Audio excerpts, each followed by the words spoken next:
The DCU is the upcoming rebooted DC cinematic universe led by James Gunn and Peter Safran, and promises to finally give the DC universe the same MCU-style, well-executed interconnectivity that it deserves. And things seem to be moving very quickly, especially with the first movie, Superman Legacy.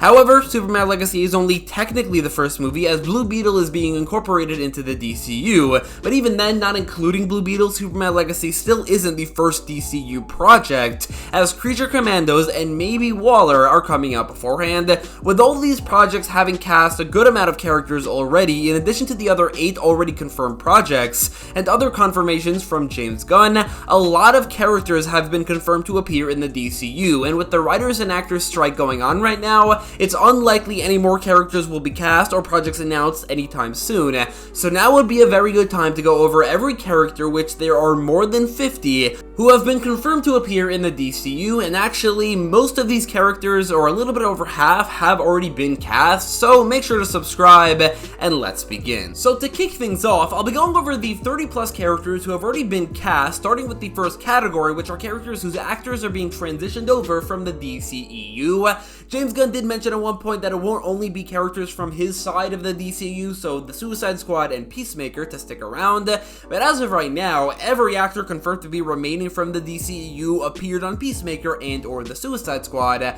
unless you count Blue Beetle because it was made for the DCEU, but it didn't come out as a part of the DCU, so I'm not counting it for this category. Included on this list is Viola Davis, who will be reprising her role as Amanda Waller, first in animated form in Creature Commandos, where she will be the leader of a monster-based Suicide Squad-style team, the Creature Commandos, and then on Waller as the titular character, which will probably follow up on the tease from the end of Peacemaker, where the Suicide Squad are exposed, as the art used to represent the show sees Waller being arrested. Also confirmed for both Waller and Creature Commandos is Steve Agee reprising his role as Johnny Connamos, who returned to work for Belle Reve at the end of Peacemaker Season 1. Within the cast of Creature Commandos, which I will return to later, it was confirmed that Sean Gunn will be reprising his role, so far only in animated form, as Weasel, who was last seen to have survived his drowning in the Suicide Squad. If it's a bit weird that I'm mentioning events from the DCEU as canon to the DCU, basically James Gunn said that rough versions of the Suicide Squad and Peacemaker Season 1 did happen in the DCU, but not exactly as they were seen in the DCU, specifically like with scenes like the Justice League scene for Peacemaker. Obviously that would be drastically different. As confirmed by James Gunn, the entire Peacemaker cast will be returning for Peacemaker Season 2, which will come out after Superman Legacy, with a few of them also appearing on Waller, but it isn't confirmed which of them will be appearing aside from Johnny Connamos. From this, we can gather that John Cena as Peacemaker, Jennifer Holland as Amelia Harcourt, Danielle Brooks as Leo Adebayo, as well as maybe Nutley as Judo Master, and Robert Patrick as a hallucination of Augie Smith will be appearing in the DCU, although I don't think we can 100% confirm the last two, since either they weren't a part of the main cast, or just because, I don't know, it's a bit strange, they don't need to bring him back, so they just might not. However, we can definitely confirm Adrian Chase, aka Vigilante, played by Freddie Stroma, who James Gunn hinted might appear in Superman Legacy in one tweet, which was reinforced by Gunn confirming that Vigilante will be appearing at some point prior to Peacemaker Season 2, which could be Superman Legacy, it could also be Waller, maybe even Creature Commandos. In this in-between limbo of being produced for the DCEU but being released as a part of the DCU is Blue Beetle, which as a fully completed movie has a fully cast of characters, including what James Gunn is calling the first DCU character, Blue Beetle, played by Zola Mariduena. Jaime Reyes is confirmed to be the third Blue Beetle in this timeline, following Dan Garrett and Ted Cord, who are probably both dead, although Ted Cord might not be. Also a part of the hero known as Blue Beetle is the Scarab, whose name is Kaji Da, and can definitely be described as a character in their own right, and is voiced by Becky G. Jaime's entire family was cast as well. There's no real point to mention all of them, so I'm just gonna put all of the characters with their names and their actors on screen right now. Other characters confirmed are Jaime's love interest Jenny Cord, who is the one to give him the Scarab as well, played by Bruno Marquezine, who is an original character but obviously has some sort of familial relation to Ted Cord, as does Victoria Cord, his sister, played by Susan Sarandon, who's going to be one of the villains of the movie and is technically an original character, or at least she was created for the movie but was incorporated into the comics because of the movie before the movie's release. There's also Conrad Carapax, aka the Indestructible Man, played by Raul Trujillo, and a character character named Dr. Sanchez, played by Harvey Gulen. Additionally, and finally for Blue Beetle, Zola Marduena did say that there is some yet unrevealed DC character appearances or cameos, and there were rumors from a casting call that Ted Kord will be appearing fully, not just confirmed to exist, but I guess we'll just have to find out on August 18th. For now, we don't know. That brings us to the newly cast characters confirmed for the first few projects of the DCU, of which there are far more than I would have expected this early on. A huge group of characters were cast together as the first official new DCU castings, when the entire main cast of Creature Commandos was revealed. Included on this list is Frank Grillo, moving from Marvel to DC to play Rick Flag Sr., Zoe Chow as Nina Mazursky, who in the comics is also known as Mermaid, Alan Tudyk taking on his, 12th DC role in the Batman villain Dr. Phosphorus, who in the comics is named Alex Sartorius. David Harbour is also moving from Marvel to DC to play Frankenstein's monster, who on this show is named Eric Frankenstein, which is not the case in the comics. He's just Frankenstein's monster, or just Frankenstein.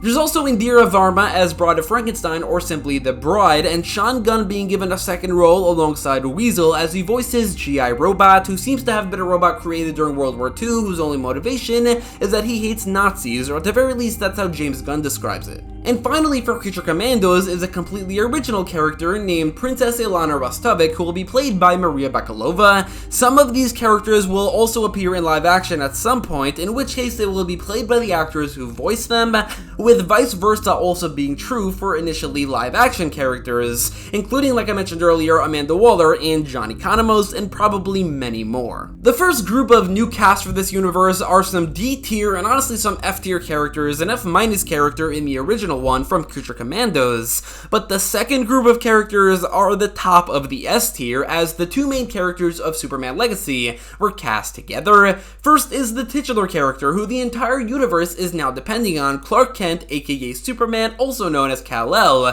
who has been confirmed to be played by David Corenswet, who is probably the #1 fan cast for Superman. Joining Corenswet is Rachel Brosnahan playing Lois Lane, with James Gunn describing her as a protagonist alongside Clark himself, which seems to be a recurring theme lately in Superman media between Superman and Lois, putting Lois in the title. My Adventures with Superman having Me Ma in the title, which is where Lois and probably also Jimmy come in, and now Superman Legacy, where Lois is considered a protagonist, and I'm here for it. I think it's great when she is also the main character. Finally, for the already cast group of characters are 4 far more surprising castings for Superman Legacy, with 4 separate heroes who we didn't even know were going to appear until they were already cast. The first 3 were confirmed together in the same article, including Isabella Merced as Hawkgirl, a character that I did indeed expect to appear in the DCU eventually due to being hinted at by James Gunn, but it is still unknown which version of Hawkgirl she will be. I think Kendra Saunders is probably the most likely, but not confirmed.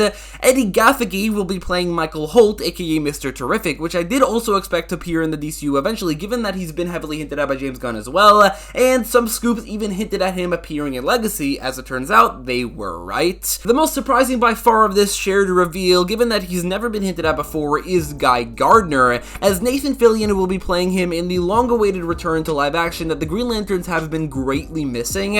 Gunn also hinted that Guy will appear in Lanterns as well, albeit not in a starring role, as that show focuses on Hal Jordan and Jon Stewart. As if that wasn't enough, the very next day it was revealed that Anthony Carrigan will be playing his 3rd DC role, which is similar to his first power-wise, as he will be playing Metamorpho, who in the comics is known as Rex Mason, which is unique in Superman Legacy castings, as unlike Hawkgirl, Guy Gardner, Mr. Terrific, and of course Superman and Lois, Metamorpho has never appeared in live action before. That brings to an end the group of characters who have been officially cast, but there remains over 20 characters that have been confirmed.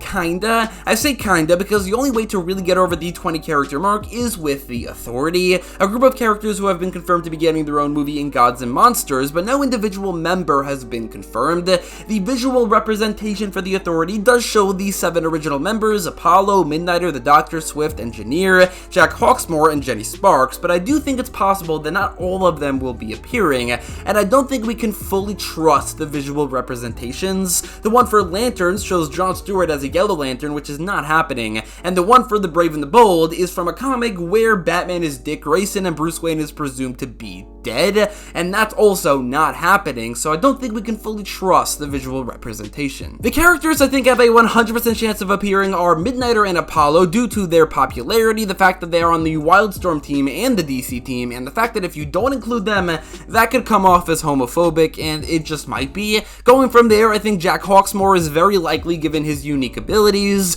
Jenny Sparks is likely, but can be replaced by Manchester Black, especially if there is a Superman vs. the Authority movie. Also likely are the Engineer, who can be replaced by Natasha Irons, and the Doctor, who can be replaced by the Enchantress, like they both were in the DC version of the Authority. And finally, the least likely, who I think actually probably won't be appearing, or if they do appear, it won't be in a major role, is Swift, who might just look a bit too much like the recently confirmed to be around from the very beginning of this universe, Hawkgirl. And I'll be honest, I wouldn't really mind if the Authority uses some more DC characters like Steel and the Enchantress, while leaving behind more Wildstorm exclusive characters like the Engineer, the Doctor, and Swift, who I don't think are necessary at all for the success of a DC universe. Another project we don't officially have any outright confirmed characters from is Paradise Lost, which is a Wonder Woman related project but is supposed to take place prior to her birth, so we shouldn't assume that Diana will appear even if there are like flash forwards. Instead, I think we can assume that Diana's mother, Hippolyta, will probably be the main character, or at the very least she will appear. There aren't any other characters that we could say without a shadow of a doubt will appear in Paradise Lost. We'll get to Wonder Woman herself in another category. For now, we'll just say Hippolyta is the one confirmed character for this show. Getting to something a lot more definitive, The Brave and the Bold will feature the live-action debut of Damian Wayne, aka Robin, as what seems to be an equal protagonist role, or maybe the central protagonist compared to Batman.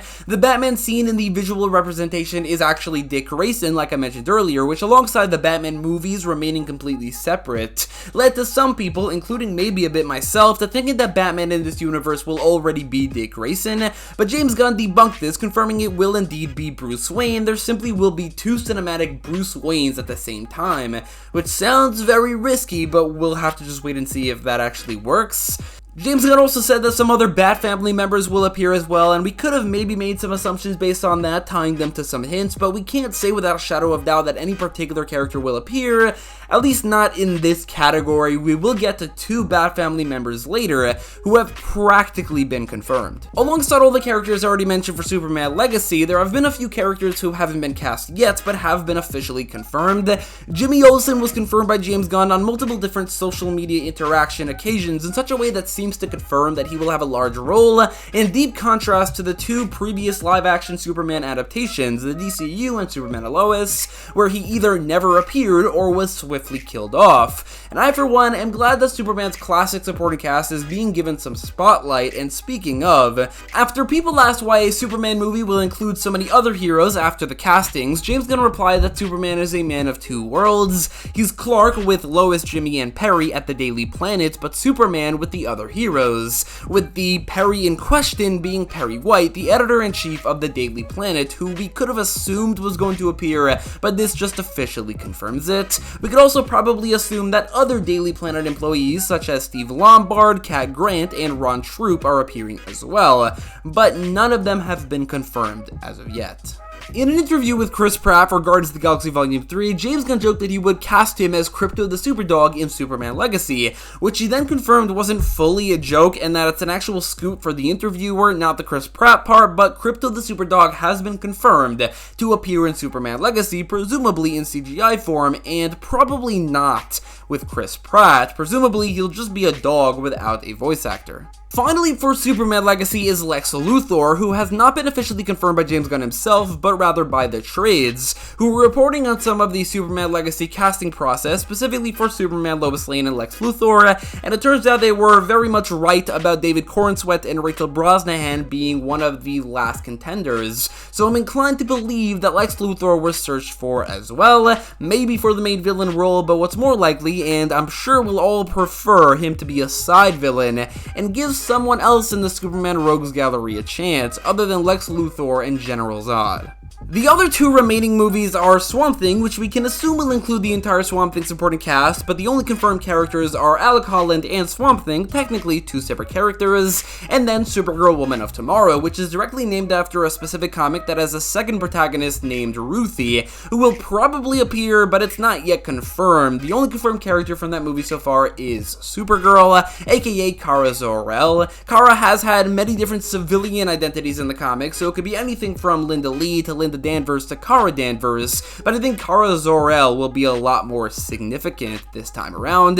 It's definitely possible that Sasha Calle will be reprising her role, but I think it's less likely given that she might be a bit too old. She's only 3 years younger than David Corenswet, in addition to Sasha playing a very different looking Supergirl who is maybe too connected to the DCEU Superman, even visually, for that to really work. And finally are the aforementioned Hal Jordan and Jon Stewart, both as Green Lantern, appearing as the main characters of Lanterns, as well as Michael Carter, aka Booster Gold, appearing as the main character of Booster Gold. In this second to last category are 3 characters from the DCEU who James Gunn or Peter Safran hinted will remain into the DCU, but it seems like they were either waiting for some movies' releases to decide or just maybe haven't decided yet at all for whatever reason.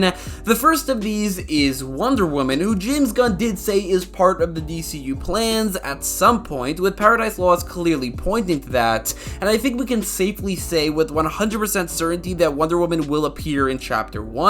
However, the question then becomes whether or not she will be played by Gal Gadot. Initially, it seemed like she would be, as James Gunn said they've had talks with Gal and that she's up for doing stuff, but they're not sure what they're going to do with the Wonder Woman character. More recently, the way that the DCU seems to be going and the way Gal Gadot has been talking about it, it's becoming more and more clear Wonder Woman will be recast. In a similar situation is Barry Allen, but there's now, I think, a 0% chance they keep Ezra Miller around, as that would be such a stupid decision, and alongside the fact that Barry has never even been hinted at, I've decided to actually exclude him from this category, and the video in general. The Flash is not one of the characters who I would say has been confirmed for the DCU.